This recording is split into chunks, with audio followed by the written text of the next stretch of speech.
Hello hi ನಮಸ್ತೆ welcome back to food media. ನಾನು ಸೌಮ್ಯ. ನಾವು ಸಾಮಾನ್ಯವಾಗಿ ಬಿರಿಯಾನಿ ತಿನ್ನಲಿಕ್ಕೆ ಅಂತ ಹೋಟ್ಲಿಗೆ ಹೋಗ್ತೀವಿ. ಹೋಟ್ಲಿಗೆ ಹೋಗುವ ಬದಲು ನಾವು ಮನೆಯಲ್ಲೇ ತುಂಬ ಸಿಂಪಲಾಗಿ ಹಾಗೂ ತುಂಬ ಈಸಿಯಾಗಿ ಚಿಕನ್ ದಮ್ ಬಿರಿಯಾನಿ ಹೇಗೆ ಮಾಡೋದು ಅಂತ ನೋಡ್ಕೊಂಡು ಬರೋಣ. ಅದಕ್ಕಿಂತ ಮುಂಚೆ ನಮ್ಮ ಚಾನಲ್ಗೆ ಇನ್ನೂ ಯಾರು ಸಬ್ಸ್ಕ್ರೈಬ್ ಆಗಿಲ್ವೋ ಸಬ್ಸ್ಕ್ರೈಬ್ ಆಗಿ ಹಾಗೆ ಪಕ್ಕದಲ್ಲಿರೋ ಬೆಲ್ ಐಕನ್ ಕ್ಲಿಕ್ ಮಾಡಿ ಆಲ್ ಆಪ್ಷನ್ ಸೆಲೆಕ್ಟ್ ಮಾಡ್ಕೊಳ್ಳಿ. ಇಷ್ಟ ಆಗಿದ್ದರೆ ವಿಡಿಯೋನ ಲೈಕ್ ಮಾಡಿ. ಓಕೆ, ಬನ್ನಿ ಚಿಕನ್ ದಮ್ ಬಿರಿಯಾನಿ ಹೇಗೆ ಮಾಡೋದು ಅಂತ ನೋಡೋಣ. ನಾನಿಲ್ಲಿ ಚಿಕನ್ ದಮ್ ಬಿರಿಯಾನಿ ಮಾಡಲಿಕ್ಕೆ ಅರ್ಧ kg ಅಷ್ಟು ಚಿಕನ್ ತಗೊಂಡಿದ್ದೀನಿ. ನಿಮಗೆ ಜಾಸ್ತಿ ಬೇಕಿದ್ರೆ ಜಾಸ್ತಿನೂ ಹಾಕೊಳ್ಬಹುದು. ನಾವಿಲ್ಲಿ ತೋರಿಸ್ತಿರೋದು ಮಾತ್ರ ಅರ್ಧ kg ಬೇಕಾದಷ್ಟು ಅಳತೆಯನ್ನು. ಈ ಚಿಕನ್ ಹಾಗೆ ಕ್ಲೀನಾಗಿ ತೊಳ್ಕೊಂಡು ನಾವು ತಗೊಂಡಿದ್ದೀವಿ. ಇದಕ್ಕೆ ಬೇಕಾಗಿರುವಂತಹ ಸಾಮಗ್ರಿ ಗೋಡಂಬಿ ಸುಮಾರು ಒಂದು ಇದರಲ್ಲಿ 10-12 ಪೀಸ್ ಇದ್ದಿರಬಹುದು. ಹಾಗೆ ಒಂದು 5-6 ಕಾಳುಮೆಣಸು, ಲವಂಗ, 4 ಲವಂಗ. ನಾನು ಒಂದೇ ಒಂದು ಏಲಕ್ಕಿ ತಗೊಂಡಿದ್ದೀನಿ, ಯಾಕೆಂದ್ರೆ ನಮ್ಗೆ ಸ್ವಲ್ಪ ಏಲಕ್ಕಿ ಸ್ಮೆಲ್ ಬಿರಿಯಾನಿಗೆ ಅಷ್ಟು ಇಷ್ಟ ಆಗಲ್ಲ. ಅದಕ್ಕೆ ಒಂದು ತಗೊಂಡಿದ್ದೀನಿ. ನಿಮ್ಗೆ ಇಷ್ಟ ಆಗಿದ್ರೆ ಒಂದು 2 ತಗೊಳ್ಳಿ. ಮೊಗ್ಗು ಒಂದು ತಗೊಳ್ಳಿ. ಮೊಗ್ಗು ಸಿಗ್ಲಿಲ್ಲ ನನಗೆ, ಆದ್ರಿಂದ ಸ್ಕಿಪ್ ಮಾಡ್ತಾ ಇದ್ದೀನಿ. ನೀವು ಮೊಗ್ಗು ಹಾಕೊಳ್ಳಿ. ಒಂದು ಮೊಗ್ಗು ಸಾಕು ಅರ್ಧ kgಗೆ. ಹಾಗೇನೆ ಒಂದು ತುಂಡು, ಒಂದು ಎಲೆ, ಹಾಗೆ ಚಕ್ಕೆ, ಲವಂಗ ಅಷ್ಟೇ. ಹಸಿಮೆಣಸಿನಕಾಯಿ ಒಂದು 4 ತಗೊಂಡಿದ್ದೀನಿ. ನಿಮಗೆ ಖಾರ ಸ್ವಲ್ಪ ಜಾಸ್ತಿ ಬೇಕು ಅಂತಿದ್ರೆ ಒಂದು 5-6 ಹಾಕೊಳ್ಳಿ. ಒಂದು ಮುಷ್ಟಿಯಷ್ಟು ಕೊತ್ತಂಬರಿ ಸೊಪ್ಪು.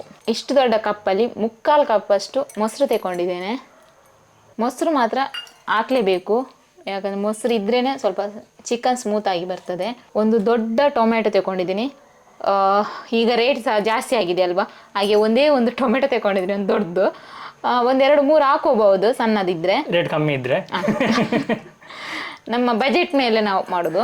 ನಾವು ಸಿಂಪಲ್ ಆಗಿ ಈಸಿಯಾಗಿ ತುಂಬ ಕಡಿಮೆ ಬಜೆಟ್ನಲ್ಲಿ ಖರ್ಚಿನಲ್ಲಿ ಮಾಡುವಂತೆ ಬಿರಿಯಾನಿ. ಒಂದು 2 ಟೀ ಸ್ಪೂನ್ ಅಷ್ಟು ಶುಂಠಿ ಬೆಳ್ಳುಳ್ಳಿ ಪೇಸ್ಟ್. ಬಿರಿಯಾನಿ ಮಸಾಲ ಒಂದು 2 ಸ್ಪೂನ್ ಅಷ್ಟು ತಗೊಂಡಿದ್ದೇನೆ. ನೀವು ಒಂದು ವೇಳೆ ಮನೆಯಲ್ಲೇ ಮಾಡಿದಂಥ ಬಿರಿಯಾನಿ ಪೌಡರ್ ಇದ್ರೆ ಅದನ್ನು ಸಹ ಯೂಸ್ ಮಾಡ್ಬೋದು. ಕಾಶ್ಮೀರಿ ರೆಡ್ ಚಿಲ್ಲಿ ಪೌಡ್ರ್, ಮೆಣಸಿನ ಹುಡಿ ತಗೊಂಡಿದ್ದೇನೆ 1 ಟೀ ಸ್ಪೂನ್ ಅಷ್ಟು. ನಾನೊಂದು ಮೀಡಿಯಂ ಸೈಜ್ನ ಈರುಳ್ಳಿ 3 ತಗೊಂಡಿದ್ದೇನೆ. 3 ತಗೊಂಡು ಫ್ರೈ ಮಾಡಿ ಇಟ್ಕೊಂಡಿದ್ದೆ. ಇದರಲ್ಲಿ ಒಂದು ಅರ್ಧದಷ್ಟು ಈಗ ಹಾಕ್ಕೊಳ್ಳೋಣ. ನಾವು ಆ್ಯಕ್ಚುಲಿ ಎಲ್ಲ ರೆಡಿ ಮಾಡಿ ಇಟ್ಕೊಂಡಿದ್ದು, ಇಲ್ಲಾಂತಂದರೆ ಸುಮ್ಮನೆ ಟೈಮ್ ವೇಸ್ಟ್ ಆಗುತ್ತೆ. ರೆಡಿ ಮಾಡಿ ಬೇಗ ಬೇಗ ಮಾಡ್ಬೋದು. ಒಂದು ಅರ್ಧ ಟೀ ಸ್ಪೂನ್ ಅಷ್ಟು ಅರಶಿನ ಹುಡಿ ತಗೊಳ್ಬೇಕು. ರುಚಿಗೆ ಎಷ್ಟು ನೋಡಿಕೊಂಡು ಉಪ್ಪು ಹಾಕೊಂಡ್ರೆ ಆಯಿತು. ಉಪ್ಪು ಒಂದು ಮೀಡಿಯಮ್ ಹಾಕಿ ಈಗ ಮತ್ತೆ ಬೇಕಿದ್ರೆ ಮತ್ತೆ ಸಹ ಹಾಕ್ಬೋದು. ನಾನಿಲ್ಲಿ ಕಲ್ಲುಪ್ಪು ತಗೊಂಡಿದ್ದೇನೆ. ಮತ್ತೆ ರೈಸಿಗೆ ಹಾಕ್ಲಿಕ್ಕೆ ಉಂಟಾ? ರೈಸಿಗೆ ಹಾಕ್ಲಿಕ್ಕೆ ಉಂಟಲ್ಲ, ಆವಾಗ ನಮಗೆ ಉಪ್ಪು ಕಮ್ಮಿ ಇದ್ರೆ ಅಲ್ಲಿ ಅಡ್ಜಸ್ಟ್ ಆಗ್ತದೆ. ನಾನೊಂದು ಇಷ್ಟು ದೊಡ್ಡ ಸೌಟಲ್ಲಿ ತಗೊಂಡಿದ್ದೇನೆ. ಇದರಲ್ಲಿ ಒಂದು 5 ಟೀ ಸ್ಪೂನ್ ಅಷ್ಟು ಆಯಿಲ್ ಉಂಟು. ನಾನು ಆವಾಗಲೇ ಈರುಳ್ಳಿ ಫ್ರೈ ಮಾಡಿದ್ದಲ್ವ, ಅದೇ ಎಣ್ಣೆಯನ್ನು ಯೂಸ್ ಮಾಡ್ತಾ ಇದ್ದೇನೆ. ಇಲ್ಲಾಂದ್ರೆ ನಮ್ಮ ಆ ಎಣ್ಣೆ ಇಟ್ಟರೆ ಅದು ಬೇರೆ ಏನಕ್ಕೂ ಅಷ್ಟು ಯೂಸ್ ಬರೋದಿಲ್ಲ. ಇದಕ್ಕೆ ಹಾಕಿದರೆ ಆ ಈರುಳ್ಳಿಯ ಫ್ಲೇವರ್ ಸಹ ಚೆನ್ನಾಗಿ ಬರುತ್ತೆ, ಎಣ್ಣೆ ಸಹ ವೇಸ್ಟ್ ಆಗೋದಿಲ್ಲ. ಈಗ ಇದನ್ನು ಚೆನ್ನಾಗಿ ಮಿಕ್ಸ್ ಮಾಡ್ಕೋಬೇಕು ನಾವು. ಅಂದ್ರೆ ಆ ಈರುಳ್ಳಿ ಎಲ್ಲ ಕ್ಲೀನ್ ಆಗಿ ಅದು ಹೇಗೂ ಹುಳಿ ಆಗಿದೆ ಅಲ್ವಾ. ಇದು ಇನ್ನೊಂದು ನಿಮಗೆ ಟೈಮ್ ಇದ್ರೆ 1 ಗಂಟೆ ನೆನೆಸಿಡಿ. ನಾನೊಂದು ಅರ್ಧ ಗಂಟೆ ಈಗ ನೆನೆಸಿಡ್ತಾ ಇದ್ದೇನೆ. ಕ್ಲೀನ್ ಮಾಡಿ ಮಿಕ್ಸ್ ಮಾಡಿ ಇಟ್ಟರೆ ಆಯಿತು. ಹಾಗೆ ಅದರಲ್ಲಿ ಈಗ ಈ ಮೆಣಸು ಹಾಕಿದ್ರೆ ಉದ್ದ ಮಾಡಿ ಅದನ್ನ ಕಟ್ ಮಾಡಿ ಹಾಕಿದ್ರೆ ಆಗುತ್ತಲ್ಲ. ಕಟ್ ಮಾಡಿ ಅಲ್ಲ, ನಿಮಗೆ ಇಲ್ಲ ನಿಮಗೆ ಈ ಥರ ಬೇಡ, ಇದು ಕೆಲವರಿಗೆ ಇಷ್ಟ ಆಗಲ್ಲ, ಈ ಥರ ಕಸ ಸಿಗ್ತದೆ ಅಂತ ಹೇಳ್ತಾರೆ. ಆವಾಗ ನಿಮ್ಗೆ ಆ ಥರ ಇದ್ದರೆ ಕೊತ್ತಂಬರಿ ಸೊಪ್ಪು ಹಾಗೆ ಹಸಿಮೆಣಸಿನಕಾಯಿ ಮತ್ತು ಚಕ್ಕೆ ಲವಂಗ ಏನೆಲ್ಲ ಐಟಮ್ ಇರ್ತದಲ್ವ ಅದೆಲ್ಲ ಮಿಕ್ಸಿಗೆ ಹಾಕೊಂಡು ಒಂದ್ಸಲ ರುಬ್ಕೊಳ್ಳಿ. ಆವಾಗ ನಿಮಗೆ ಯಾವುದು ಈ ಥರ ಕಸ ಸಿಗಲ್ಲ. ಕೆಲವರು ಇಷ್ಟಪಡಲ್ಲ, ಕಸ ಸಿಗ್ತದೆ ಅದು ಇದು ಸಿಗ್ತದೆ ಇಷ್ಟ ಆಗಲ್ಲ ಅಂತ. ಆ ಥರ ಇದ್ದರೆ ಹಾಗೆ ಮಾಡಿ ಎಲ್ಲವನ್ನು ರುಬ್ಕೊಂಡ್ರೆ ಆಯಿತು. ಆವಾಗ ಏನಾಗುತ್ತಂತ ನಮಗೆ ಬಾಯಿಗೆ ತಿನ್ನುವಾಗ ಯಾವುದು ಸರಿಯಾಗಿ ಸಿಗೋದಿಲ್ಲ. ಕೆಲವರಿಗೆ ಇಷ್ಟಪಡ್ತಾರೆ ಏನು ಸಿಗಬಾರ್ದು ಅಂಥೇಳಿ. ನಾನಿಲ್ಲಿ ಒಂದು 1/4 ಕಪ್ ಅಷ್ಟು ಸ್ವಲ್ಪ ನೀರು ತಗೊಂಡಿದ್ದೀನಿ, ಯಾಕಂದರೆ ಸುಮ್ಮನೆ ವೇಸ್ಟ್ ಆಗ್ತದಲ್ವಾ, ಅದಕ್ಕೋಸ್ಕರ ಕೈ ಸ್ವಲ್ಪ ವಾಶ್ ಮಾಡ್ಕೊಳ್ಳೋಣ ಅಂತ. ನಮ್ದು ಹೇಗೂ ಬಜೆಟ್ ಬಿರಿಯಾನಿ ಅಲ್ಲ, ಬಜೆಟ್ ಬಿರಿಯಾನಿ ಅಂತಲ್ಲ, ಅಂಶಗಳು ವೇಸ್ಟ್ ಆಗಬಾರ್ದು ಅಂತೇಳಿ ಅಷ್ಟೇ. ನೋಡಿ ಈಗ ನಾನು ಮೊಸರು ಹಾಕಿದ್ದು, ಮೊಸರು ಸಹ ನೋಡಿ ಅದರಲ್ಲಿ ಇರೋದು ವೇಸ್ಟ್ ಆಗಲಿಲ್ಲ. ನಾವು ಮಿಡ್ಲ್ ಕ್ಲಾಸು ಹೀಗೇನೆ, ನಮಗೆ ಕ್ಲೀನಾಗಿ ಯಾವುದು ವೇಸ್ಟ್ ಆಗಬಾರ್ದು, ಎಲ್ಲದು ಯೂಸಿಗೆ ಬರಬೇಕು. ನಾವು ಕೊಡುವಂಥ ಒಂದು ಪೈಸು ಸಹ ನಮ್ಗೆ ಉಪಯೋಗ ಆಗಬೇಕು, ಯಾವುದು ವೇಸ್ಟ್ ಆಗಬಾರ್ದು. ಕರೆಕ್ಟ್. ಇದನ್ನೀಗ ಮುಚ್ಚಿ 1 ಗಂಟೆ ಬಿಟ್ಟು ಅಡಿಗೆ ಮಾಡೋಣ. ನಾನೀಗ 1 ಗಂಟೆ ಟೈಮ್ ಉಂಟಲ್ವ, ನನಗೆ ಚಿಕನ್ ನೆನೆಯಕ್ಕೆ ಬಿಟ್ಟಿದ್ದೇನಲ್ವ, ಆ ಟೈಮಲ್ಲಿ ನಾವು ರೈಸ್ ಮಾಡ್ಕೊಳ್ಳೋಣ. ನಾನು ಆಲ್ರೆಡಿ ನೀರು ಕುದಿಯೋಕ್ಕೆ ಇಟ್ಟಿದ್ದೆ. ಈಗ ಅದಕ್ಕೇನೆ ಗರಂ ಮಸಾಲೆ ಏನು ಒಂದೊಂದು ಐಟಮ್ಸ್ ಅದನ್ನು ಹಾಕ್ಕೊಳ್ಳಿ. ಈಗ ನಾವೇನು ಏನೆಲ್ಲ ಹಾಕಿದ್ದೀಗ? ನಾನು ಎಲೆ, ಚಕ್ಕೆ ಮತ್ತೆ ಸ್ವಲ್ಪ ಪೆಪ್ಪರ್, ಲವಂಗ ಹಾಕಿದ್ಯಾ? ಲವಂಗ ಒಂದು 4 ಹಾಕಬೇಕು. ಓಕೆ, ಇದನ್ನ ಈಗ ರೈಸ್ ಮಾಡಲಿಕ್ಕೆ ರೈಸ್ ಮಾಡೋಕ್ಕೆ. ನಾನು ಈ ಲೋಟದಲ್ಲಿ 2 ಲೋಟದಷ್ಟು ಅಕ್ಕಿ ತಗೊಂಡು ಚೆನ್ನಾಗಿ ಒಂದು 2-3 ಸಲ ತೊಳೆದು ನೆನೆಯಕ್ಕೆ ಬಿಟ್ಟಿದ್ದೆ. ನೋಡಿ ನೆಂದಿದೆ ಈಗ ಅಕ್ಕಿ, ನೋಡಿ ಇಷ್ಟು ಚೆನ್ನಾಗಿ ನೆಂದಿದೆ. ಸಾಕು, ಒಂದು ಅರ್ಧ ಗಂಟೆ ನೆನೆದರೆ ಸಾಕು. ಈಗ ಈ ಕುದೀತಿರುವ ನೀರಿಗೆ ಹಾಕೋಣ. ನಿಧಾನವಾಗಿ ಹಾಕಿ, ಯಾಕಂದರೆ ಮೇಲೆ ಆರುತ್ತೆ, ಆರುತ್ತೆ. ನಾವು ಸ್ವಲ್ಪ ಜಾಗ್ರತೆ ಮಾಡ್ಕೋಬೇಕಾಗುತ್ತೆ. ಅದೇ, ನೀರು ಬಿಸಿ ಇರ್ತದಲ್ವಾ. ನೀರಾಗಿ ತುಂಬ ಚೆನ್ನಾಗಿ ಕೊದ್ದಿದೆ. ಈ ರೀತಿಯಾಗಿ ಬಿರಿಯಾನಿ ನಮ್ಮ ಮಕ್ಕಳಿಗೆಲ್ಲ ತಿನ್ಲಿಕ್ಕೆ ತುಂಬ ಇಷ್ಟಪಡ್ತಾರೆ, ಮಕ್ಕಳು ತಿನ್ಲಿಕ್ಕೆ ಇಷ್ಟಪಡ್ತಾರೆ. ನಾವು ದೊಡ್ಡವರು ಸಹ ತುಂಬ ಇಷ್ಟಪಡ್ತೀವಿ. ಬಿರಿಯಾನಿಗೋಸ್ಕರ ಹೋಟ್ಲಲ್ಲಿ ಹೋಗ್ತೀವಿ, ಅವ್ರು ಏನಾಗ್ತಾರೆ ಅನ್ನೋದು ಗೊತ್ತಿರೋದಿಲ್ಲ, ಬಟ್ ಟೇಸ್ಟ್ ತುಂಬ ಚೆನ್ನಾಗಿರುತ್ತೆ, ತಿನ್ನಕ್ಕೆ ತುಂಬ ಇಷ್ಟ ಆಗ್ತದೆ. ಅದೇ ಟೇಸ್ಟನ್ನು ನಾವು ಮನೇಲಿ ಮಾಡಿದ್ರೆ ಆರೋಗ್ಯವಾಗಿರುತ್ತೆ, ಬಾಯಿಗೆ ರುಚಿ ಸಹ ಸಿಗುತ್ತೆ. ಇದು ತುಂಬ ಸಿಂಪಲ್ ಆಗಿ ಉಂಟು. ನಿಮ್ಗಾಗ್ಬೋದು ಅಲ್ಲಿ ಅಕ್ಕಿನ ನೆನೆಸಿ ಮಾಡಬೇಕು ಅಂತ. ನಿಜವಾಗ್ಲಿ ತುಂಬ ಈಸಿ, ಯಾಕಂದರೆ ನಾನೇನು ಕಡ್ದು ಯಾವುದನ್ನು ಸಹ ರುಬ್ಬಿಲ್ಲ, ಹಾಗೇನೆ ಕಟ್ ಮಾಡಿ ಹಾಕಿದ್ದಷ್ಟೇ. ತುಂಬ ಈಸಿಯಾಗಿ ಮಾಡ್ಬೋದು. ಯಾರಾದರೂ ಸಡನ್ ಆಗಿ ಗೆಸ್ಟ್ ಬಂದರೆ ಪಟ್ಟನ್ನು ಮಾಡ್ಬೋದು. ಚಿಕನ್ ಒಂದಿರಬೇಕು ಮನೆ. ಇದು ನಮ್ಗೆ ಅನುಭವ ಸಹ ಆಗಿದೆ, ನಾವು ಮಾಡಿದ್ದೇವೆ. ಆ್ಯಕ್ಚುಲಿ ಇದು ನೆನಪಂದಿದೆ, ಮೊನ್ನೆ ಯಾರೋ ಈ ಗೆಸ್ಟ್ ಬಂದರು, ಸಡನ್ ಆಗಿ ಇವಳು ಏನು ಮಾಡೋದು ಅಂತೇಳಿ ಚಿಕನ್ ಇತ್ತು ಸ್ವಲ್ಪ, ಅಂದರೆ ಮುಂಚಿನ ದಿವಸ ನಾವು ತುಂಬ ದಿನ ಫ್ರಿಜ್ಜಲ್ಲಿ ಇಡಲ್ಲ, ಯಾಕಂದ್ರೆ ಅದು ಇಷ್ಟನೂ ರುಚಿನೂ ಇರಲ್ಲ ಮತ್ತೆ ಇಷ್ಟನೂ ಆಗಲ್ಲ ನಮಗೆ. ನಾವು ಮ್ಯಾಕ್ಸಿಮಮ್ ಆಗಿ 2-3 ದಿನ ಇಡ್ತೀವಿ ಅಷ್ಟೇ, ಅದರಿಂದ ಜಾಸ್ತಿ ಇಡೋದಿಲ್ಲ. ಅದಕ್ಕಿಂತ ಜಾಸ್ತಿ ಇಷ್ಟೇ, ಮತ್ತೆ ಅವ್ರ ಆಂಟಿಗೆ ಕೊಟ್ಟು ನಾಯಿಗೆ ಏನಾದರೂ ಮಾಡಿ ಕೇಳ್ತೇವೆ. ಅದು ಇಷ್ಟ ಆಗಲ್ಲ ಅಷ್ಟು, ನಾಯಿಗೂ ಕೊಡಬಾರ್ದು, ಅದೇನು ಮಾಡೋದು, ಬಿಸಾಡೋದಕ್ಕಿಂತ. ಅಂದರೆ ಅವ್ರು ಹಾಗೇನೆ ಕೊಡಲ್ಲ, ಅವ್ರು ಬೇಯಿಸಿ ಕೊಡ್ತಾರೆ, ಹಸಿ ಏನು ಹಾಕಲ್ಲ, ಅದರಿಂದ ಕೊಡ್ತೀವಿ. ಒಮ್ಮೆ ಚೆನ್ನಾಗಿ ಒಂದು ಸಲ ಮಿಕ್ಸ್ ಮಾಡ್ಕೊಳ್ಳಿ, ಯಾಕಂದರೆ ಕೆಲವೊಮ್ಮೆ ತಲೆ ಹಿಡಿತದೆ, ಮತ್ತು ಈ ಸ್ಟೀಲ್ ಪಾತ್ರದಲ್ಲಿ ಸ್ವಲ್ಪ ಜಾಸ್ತಿ. ಆ್ಯಕ್ಚುಲಿ ಇವಳು ಕುಕ್ಕರಲ್ಲಿ ಕೆಲವೊಮ್ಮೆ ಈ ಬಾಸುಮತಿ ರೈಸ್ ಮಾಡ್ತೀವಿ, ಅವಾಗ ಏನು ಮಾಡ್ತಾಳೆ, ಸ್ವಲ್ಪ ತುಪ್ಪವನ್ನು ಹಾಕಿ ಇಡ್ತಾಳೆ, ಅವಾಗ ಅಡಿ ಹಿಡಿಯೋದಿಲ್ಲ. ಹೇಳು ಮತ್ತೆ ಕುಕ್ಕರ್ ಹೇಳು. ಅಲ್ಲ ಹೌದು, ಕುಕ್ಕರಲ್ಲಿ ಅಲ್ಲ, ಈಗ ಆಲ್ಮೋಸ್ಟ್ ಗೊತ್ತಿರ್ತದಲ್ವಾ. ಗೊತ್ತಿರುತ್ತೆ, ಗೊತ್ತಿಲ್ಲದಿದ್ದವರಿಗೆ ಒಂದು ಟಿಪ್ಸ್ ಅಥವಾ ಮರ್ತಿರೋರಿಗೆ ಒಂದು ಟಿಪ್ಸ್ ಅಂತ ಹೇಳುವ. ಹೌದು, ಸ್ವಲ್ಪ ತುಪ್ಪ ಹಾಕಿ, ನಾನು ತುಪ್ಪ ಮತ್ತು ಎಣ್ಣೆ 2 ಮಿಕ್ಸ್ ಮಾಡಿ ಬಿರಿಯಾನಿ ಮಾಡ್ತೇನೆ. ಜಾಸ್ತಿಯಾಗಿ ಕುಕ್ಕರಲ್ಲಿ ಸಹ ಬಿರಿಯಾನಿ ಮಾಡ್ತೇನೆ, ಅದು ತುಂಬ ಈಸಿನೇ, ಬೇಗ ಆಗ್ತದೆ ಒಂದು ವಿಸಲ್ಲಿ. ಇದಾದರೆ ಸ್ವಲ್ಪ ಬೆಂದು ತೆಗೆದಿಡಬೇಕು ಅಂತ ಇರ್ತದೆ ಅಲ್ವಾ, ಅದು ಸಹ ಈಸಿ, ಇದು ಸಹ ಈಸಿ. ನನಗೆ 2 ಸಹ ಈಸಿ. ಜಾಸ್ತಿಯಾಗಿ ಮಾಡೋದು ನಾನು ಇದೆ, ಕುಕ್ಕರ್ ಬಿರಿಯಾನಿ ಸ್ವಲ್ಪ ಕಡಿಮೆನೇ ಮಾಡೋದು. ಕಾರಣ ಇದೆ, ಇದು ಬಂದು ಸ್ಟೀಲ್, ನಾವು ಕುಕ್ಕರ್ ಯೂಸ್ ಮಾಡೋದು ಯಾವುದು, ಇಲ್ಲ ನಮ್ಮ ಹತ್ರ ಅಲ್ಯೂಮಿನಿಯಂ. ಬಟ್ ನಾವು ಮಾಡೋದು ಕುಕ್ಕರಲ್ಲಿ ಅಲ್ಯೂಮಿನಿಯಂ ಮಾಡ್ತೀವಲ್ವಾ. ಸ್ಟೀಲ್ ಸಹ ಸ್ಟೀಲ್ ಉಂಟು, ಜಾಸ್ತಿ ಕ್ವಾಂಟಿಟಿ ನಾವು ಸ್ಟೀಲಲ್ಲಿ ಮಾಡ್ತೀವಿ, ಕ್ವಾಂಟಿಟಿ ಕಮ್ಮಿ ಇದ್ದಾಗ ಇದರಲ್ಲಿ ಮಾಡ್ತೀವಿ. ಸ್ವಲ್ಪ ಹೆಲ್ತ್ ಬಗ್ಗೆ ಸಹ ನಾವು ಗಮನ ಹರಿಸಬೇಕಾಗತ್ತೆ. ನೋಡಿ, ಇಷ್ಟು ಬೆಂದರೆ ಸಾಕು, ತುಂಬ ಬೇಯಿಸೋಕ್ಕೆ ಹೋಗಬೇಡಿ, ಯಾಕಂದರೆ ನಾವು ಪುನಃ ದಮ್ ಇಡ್ತೀವಲ್ವ, ಅದಕ್ಕೋಸ್ಕರ. ಇದನ್ನು ಈ ರೀತಿ ನಾವು ಸೋಸ್ಕೋಬೇಕು ನೀರನ್ನು, ನಮಗೆ ಈ ಥರ ಉದುರಾಗಿ ಸಿಗಬೇಕು ನೋಡಿ.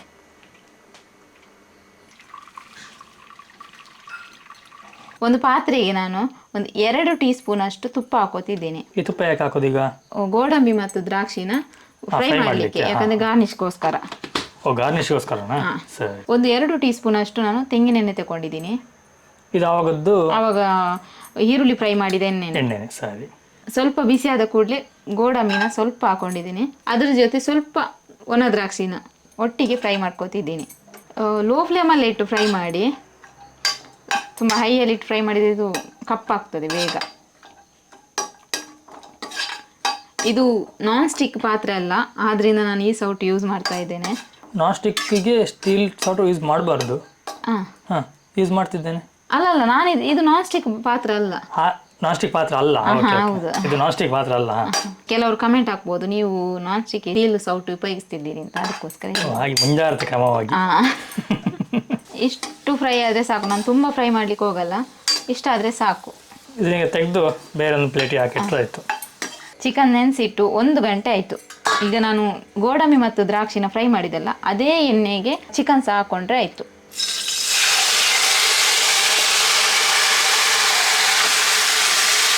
ಹಾಕೋ, ಸ್ವಲ್ಪ ಜಾಗ್ರತೆ ಮಾಡಿ, ಸಿಡಿಯತ್ತೆ.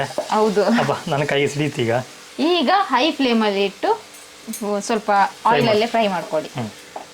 ಇದಕ್ಕೆ ನೀರೇನು ಹಾಕಬೇಕು ಅಂತ ಇಲ್ಲ, ಆದರೆ ನಾನು ಸ್ವಲ್ಪ ಹಾಕಿ, ಯಾಕಂದರೆ ಇದು ನಾನು ಆವಾಗಲೇ ಹೇಳಿದೆ ವೇಸ್ಟ್ ಮಾಡಬೇಡಿ ಅಂತ, ಸ್ವಲ್ಪ ಹಾಕಿ. ಇದಕ್ಕೋಸ್ಕರ 1/4 ಲೋಟದಷ್ಟು ನೀರುಂಟು ನೋಡಿ, ಸಾಕಿಷ್ಟೇ.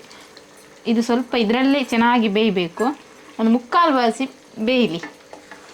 ಮತ್ತೆ ಕಾಲ್ವಾಸಿ ಮತ್ತೆ ಅಕ್ಕಿ ಅನ್ನ ಉಂಟಲ್ಲ, ಅಪ್ರಾಕ್ಸಿಮೇಟ್ ಎಷ್ಟು ಹೊತ್ತು ಇದನ್ನು ಬೇಯಿಸ್ಬೇಕೀಗ? ಒಂದು 10 ಮಿನಿಟ್ಸ್, 5 ಇಂದ 10 ಅಷ್ಟೇ, ಬೇಗ ಆಗ್ತದೆ. ಮುಚ್ಚಿಟ್ಟ ಮುಚ್ಚಿಟ್ಟಾದ್ಮೇಲೆನಾ? ಅಲ್ಲಲ್ಲ, ಈಗ ಮುಚ್ಚಿಡ್ಬೇಕು. ಮುಚ್ಚಿಟ್ಟು 10 ನಿಮಿಷ ಬೇಯಿಸ್ಬೇಕು. ಅನ್ನ ಬೇಯಲಿಕ್ಕೆ ಇಡುವಾಗ ಸ್ವಲ್ಪ ಉಪ್ಪು ಹಾಕಿ ಬೇಯಲಿಕ್ಕೆ ಇಡಿ. ನಾನು ಅದೊಂದು ಮರೆತು ಹೋಯ್ತು ಹೇಳಲಿಕ್ಕೆ, ಅದಕ್ಕೋಸ್ಕರ ಈಗ ಹೇಳ್ತಿದ್ದೀನಿ.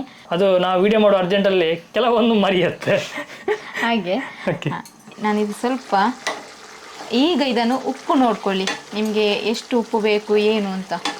ಉಪ್ಪು ನೋಡಿಕೊಂಡು ಕಮ್ಮಿ ಇದ್ದರೆ ಇವಾಗಲೇ ಹಾಕ್ಕೊಳ್ಳಿ. ಸ್ವಲ್ಪ ಬೇಕು, ಖಾರ ಎಲ್ಲ ಪರ್ಫೆಕ್ಟ್ ಉಂಟು. ಒಂದು ಸ್ವಲ್ಪ ಇಷ್ಟು ಉಪ್ಪು ಹಾಕೋತಿದ್ದೀನಿ.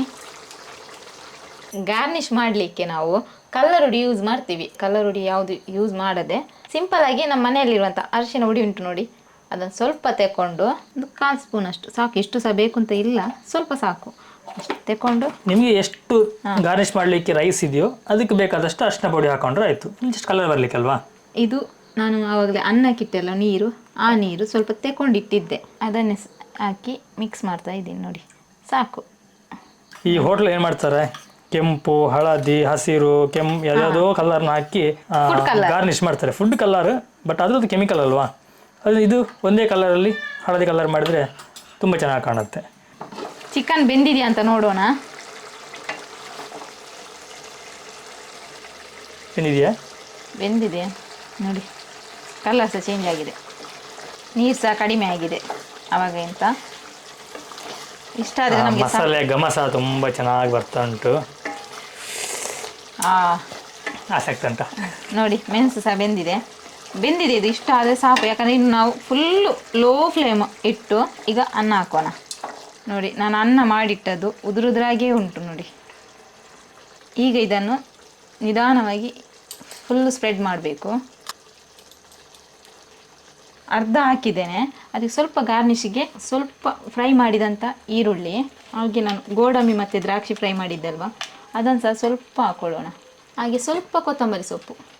ಕಲ್ಲರ್ ಬೇಕಿದ್ದವರು ಈ ಥರ ನಾನು ಅರಶಿನ ಹೊಡಿದು ಕಲರ್ ಮಾಡಿದ್ದೆಲ್ಲ, ಅದನ್ನು ಸ್ವಲ್ಪ ಈ ಥರ ನೋಡಿ ಹಾಕ್ಕೊಂಡ್ರೆ ಆಯಿತು. ಹಾಗೆಯೇ 1 ಸ್ಪೂನಷ್ಟು ತುಪ್ಪ ಹಾಕ್ಕೊಳ್ಳಿ, ಬೇಕಿದ್ರೆ ಹಾಕ್ಕೊಳ್ಳಿ, ಇಲ್ಲಾಂದರೆ ಲಾಸ್ಟಿಗೆ ಮೇಲೆ ಹಾಕಿದರೆ ಸಹ ಸಾಕು. ತುಪ್ಪ ಹಾಕೋದಕ್ಕೆ ಆಯಿಲ್ ಟೇಸ್ಟಿಗೆ ಸಹ ಹಾಕ್ಬೋದು, ಟೇಸ್ಟಿಗೆ ಸಹ ಹಾಕ್ತಾರೆ. ಇಲ್ಲ ಕೆಲವರಿಗೆ ತುಪ್ಪ ಇಷ್ಟ ಅಲ್ವಾ, ನಮಗೆ ಸ್ವಲ್ಪ ಎಣ್ಣೆ ಅಂಶ ಜಾಸ್ತಿ ಬೇಕು. ಈಗ ಪುನಃ ಅದರ ಮೇಲೇನೆ ರೈಸ್ ಹಾಕ್ಕೊಂಡ್ರೆ ಆಯಿತು. ಉಳಿದಂಥ ರೈಸನ್ನು ಎಲ್ಲ ಹಾಕೊಂಡ್ರೆ 2 ಲೇಯರ್ ಅಲ್ವಾ? 2 ಲೇಯರ್ ಹಾಕಿ ಸ್ಪ್ರೆಡ್ ಮಾಡಬೇಕು. ಈಗ ಉಳಿದಂಥ ಎಲ್ಲ ಫ್ರೈ ಮಾಡಿದಂಥ ಆನಿಯನ್ ಆಗಿರ್ಬೋದು, ಹಾಗೆ ಗೋಡಂಬಿ ಎಲ್ಲವನ್ನು ಈ ಥರ ಫುಲ್ ಸ್ಪ್ರೆಡ್ ಮಾಡ್ಕೊಳ್ಳೋಣ. ಗೋಡಂಬಿ ದ್ರಾಕ್ಷಿ ಇಷ್ಟ ಇಲ್ಲ ಅಂದರೆ ಸ್ಕಿಪ್ ಮಾಡಿ. ಗೋಡಂಬಿ ದ್ರಾಕ್ಷಿ ಇಷ್ಟಪಡ್ದವ್ರು ಯಾರಿಲ್ಲ ಅಂತ ಅಂದ್ಕೊಳ್ತೀವಿ. ಅಲ್ಲ, ಕೆಲವರು ಇದ್ದಾರೆ. ಹೌದೌದು, ಈ ರೀತಿ ಹಾಕೋದ್ರಿಂದ ಆ ಲೇಯರ್ ನಾವು ಕ್ಲೀನಾಗಿ ತೆಗೆದಾಗ ಸಿಗುತ್ತೆ, ಮತ್ತೆ ಇಷ್ಟ ಆಗುತ್ತೆ. ಈಗ ಉಳಿದಂಥ ಎಲ್ಲ ಕಲರ್ ಅರಿಶಿನ ನೀರು ಹಾಕೊಳ್ತಿದ್ದೀನಿ. ಹಾಗೆ ನಾನು ಪುನಃ ಇದಕ್ಕೆ ಸಹ ತುಪ್ಪ ಹಾಕೋತಿದ್ದೀನಿ. ನಾನು ಆವಾಗಲೇ ಹೇಳಿದೆ, ಇಲ್ಲ ಅಂದರೆ ಲಾಸ್ಟ್ ಮೇಲೆ ಹಾಕ್ಕೊಂಡ್ರೆ ಸಾಕು ಅಂತ. ಮಧ್ಯ ಹಾಕದಿದ್ರೆ ನಾನು ಇದಕ್ಕೆ ಸ್ವಲ್ಪ ಜಾಸ್ತಿ ಹಾಕೋತಿದ್ದೀನಿ, ಒಂದು 2 ಸ್ಪೂನಷ್ಟು ಹಾಕೋತಿದ್ದೀನಿ. ಹಾಕಿದ ನಂತರ ಎಲ್ಲ ಸ್ವಲ್ಪ ಬಿರಿಯಾನಿ ಮಸಾಲ, ಒಂದು ಅರ್ಧ ಟೀ ಸ್ಪೂನಷ್ಟು ಬಿರಿಯಾನಿ ಮಸಾಲವನ್ನು ಈ ಥರ ಮೇಲೆ ಹಾಕ್ಕೊಳ್ಳಿ. ತುಂಬ ಟೇಸ್ಟ್ ಚೆನ್ನಾಗಿ ಬರ್ತದೆ, ಎಲ್ಲರೂ ಖುಷಿಪಟ್ಟು ಕೇಳಿ ತಿಂತಾರೆ ನೋಡಿ. ಒಮ್ಮೆ ಟ್ರೈ ಮಾಡಿ, 100% ಇಷ್ಟ ಆಗ್ತದೆ ನಿಮ್ಗೆಲ್ರಿಗೂ. ಈಗ ಮುಚ್ಚಿ, ಎಲ್ಲೂ ಗಾಳಿ ಹೋಗಬಾರ್ದು, ಈ ಥರ ಮುಚ್ಚಿ ಒಂದು 1/4 ಗಂಟೆ ಹಾಗೆ ಬಿಡೋಣ. ಲೋ ಫ್ಲೇಮಲ್ಲೇ ಇಟ್ಟಿದ್ದೇನೆ. 15 ಮಿನಿಟ್ಸ್ ಆಯಿತು ನೋಡಿ, ಎಲ್ಲ ಬೆಂದಿದೆ. ನಾನೀಗ ಗ್ಯಾಸ್ ಆಫ್ ಮಾಡ್ತಾ ಇದ್ದೇನೆ.